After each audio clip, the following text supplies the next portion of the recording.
penasaran menurut pandangan Uma, guru besar kita. Assalamualaikum warahmatullahi wabarakatuh. Apa pandangan Uma mengenai kayak orang bener aku nanyanya ya?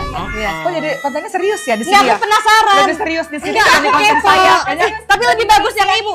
Enggak, aku kepo lah, aku kepo. konten saya kayaknya lebih tidak anfaedah kayaknya. Tapi aku kepo nih. Ah. Satu yang paling aku kepo, kenapa orang-orang, misalnya orang-orang tuh melihat suatu kasus yang dia nggak selaras gitu, terus komennya gini, mending buka aja hijabnya daripada gini. Nah itu gimana pandangan Uma? Ya santai aja, maksudnya Bukan, boleh nggak sih orang berkomentar pertama gini. nyuruh orang buka hijab Nggak, ketika pertama gini, dari sisi public figure-nya, Ya. ketika seseorang sudah jadi public figure berarti sudah harus siap Oke. bahwa dalam ya kan dia karena kan dia tersorot, dia Bener. terlihat. Ya namanya orang makin tinggi makin terlihat ya makin tersorot. Ya. Kalau nggak mau tersorot ya jangan terlihat. Bener. Gitu. Jadi kalau sudah memutuskan untuk jadi public figure orang yang terlihat, maka harus sadar bahwa kau semakin dilihat gitu. Artinya semakin banyak yang komentarin, dan dalam dunia ini nggak ada orang-orang yang 100% cinta sama kita. Pasti Betul. ada yang cinta, ada yang nggak cinta, ada yang Betul. suka, ada yang nggak suka. Itu hal yang biasa dalam kehidupan. Betul. Gitu. Jadi jangan terlalu dibuat jadi sedih, dipikirin jadi nangis, jadi nggak berprestasi, jadi depresi. Nggak usah gitu. Karena hal-hal kayak gitu akan sering berjalannya waktu ya akan berganti sendiri bukan topiknya. aku bukan nanya. Oke, itu influencernya. Heeh. Nah, sekarang orangnya. Nah, orangnya itu. Orangnya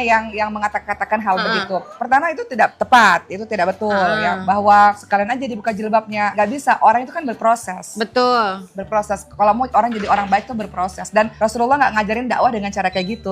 Jadi maksudnya orang lagi berproses, orang misalnya nggak paham atau orang tersebut mungkin nggak sepintar kamu lah yang lebih paham gitu ya. Nah kamu yang merasa lebih pintar ini harusnya kamu lebih paham bagaimana caranya untuk mengajak orang pelan-pelan gitu sampai akhirnya dia sadar dan dia mencintai ibadah tersebut gitu loh. Dakwah tuh nggak sulap ya, hari ini berubah 100% harus berubah. Semua orang punya waktu dan kita hargai orang untuk berproses pelan-pelan gitu. Wih.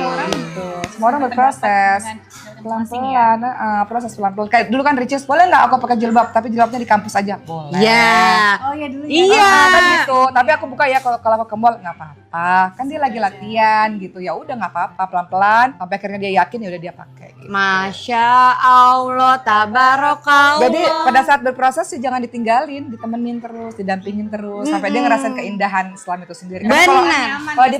kalau dipaksa jadinya jadi nggak suka, jadi benci, jadi bahaya buat orang Janganlah tersebut. dipaksa-paksa Jangan ya. dipaksa, pelan-pelan aja.